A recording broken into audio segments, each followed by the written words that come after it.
It is Thursday, September 17th, 2020, and this is your China Update. We have three pieces of information to cover today, including China's AG imports from U.S. soaring while Aussie traders watch nervously.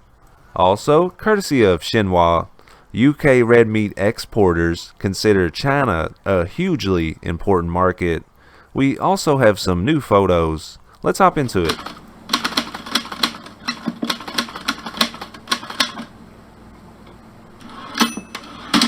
And this comes courtesy of FarmOnline.com. China's AG imports from U.S. soaring while Aussie traders watch nervously.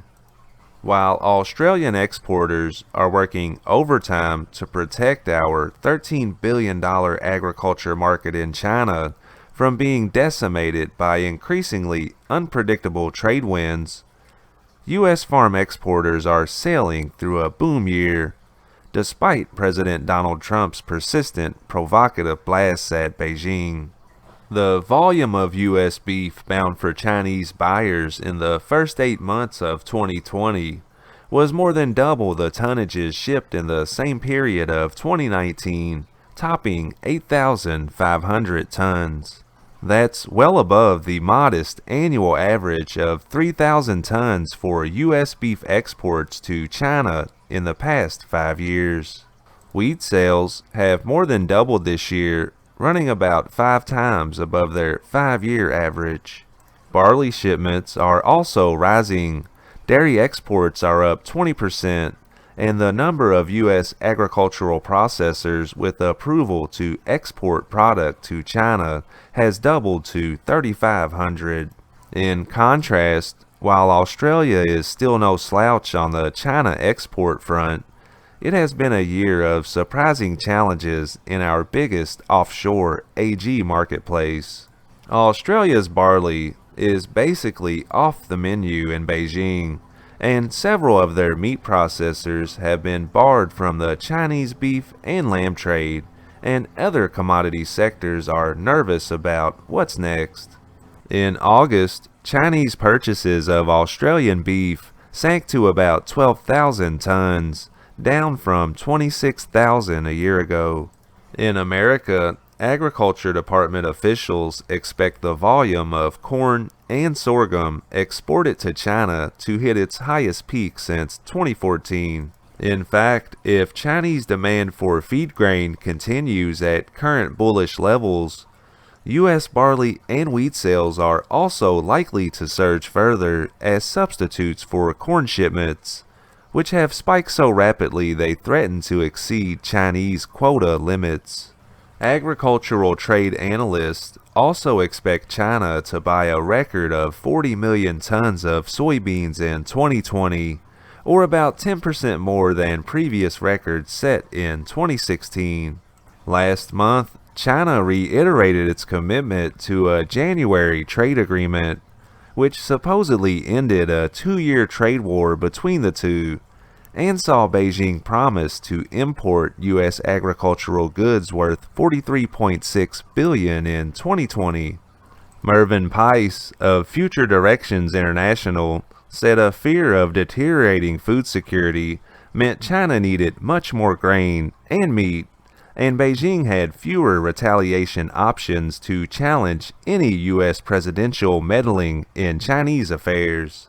Beijing can't risk the potential instability which might come with further food price shocks, he said.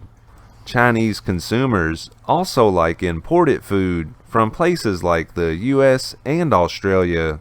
It's generally considered safer or more trusted than Chinese-grown product. Thank you for watching this video. If you're finding it informative, please consider giving the channel a subscribe. And this comes courtesy of Xinhua. UK red meat exporters consider China a hugely important market. British red meat exporters are bullish on the Chinese market, which they described as hugely important, and are seeking closer trade cooperation in the future. We consider China to be a very important part of our red meat export portfolio, International Market Development Director Phil Hadley from Britain's Agriculture and Horticulture Development Board told Xinhua, "We have a vibrant and growing pork trade, which continues to grow year on year. The total value of pork exports to China were around 200 million pounds. That's 257 million US dollars in 2019. And so far this year, they are up again," Hadley said. Hadley said he expected the British beef exports to China to start at the end of this year or early next year. "We have ambitious hopes for the beef sector over the coming years," he said.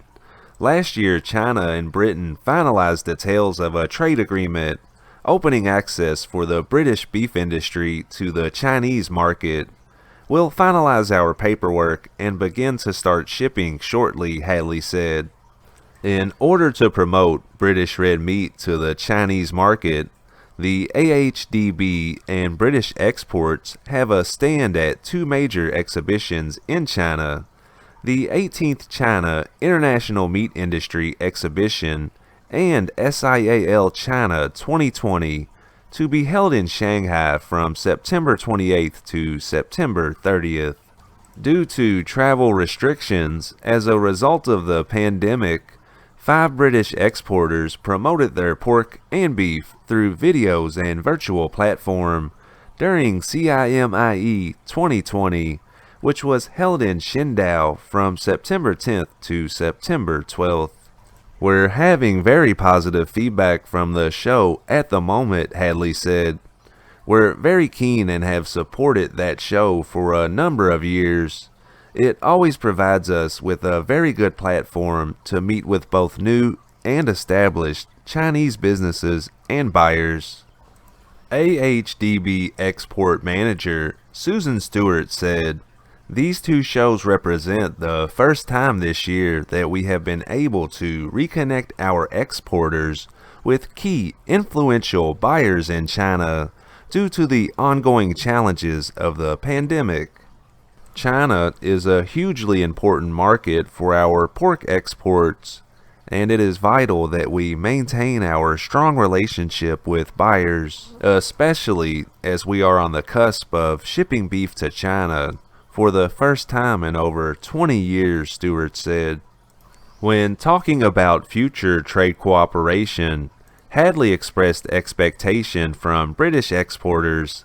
"We are also in a dialogue with the Chinese authorities around accelerating our sheep meat access, and then on top of that, we also have other opportunities for other lifestyle products, such as dairy," Hadley added. The AHDB is an executive, non-departmental public body sponsored by Britain's Department for Environment, Food and Rural Affairs. It aims to help Britain's livestock, dairy and agriculture sectors and stimulate demand in the British and export markets.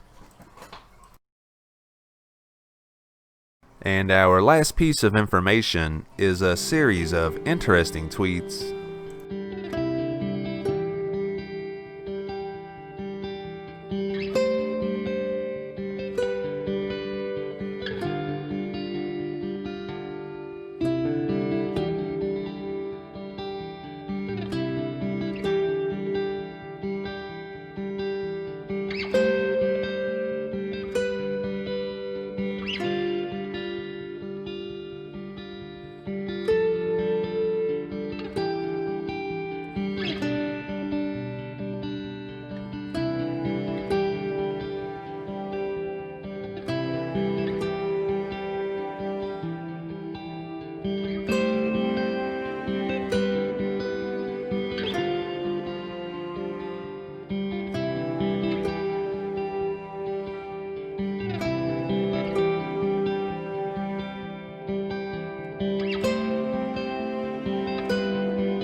And I think that's a good place to wrap up today's video. I hope that you found it informative, and check back soon for more content.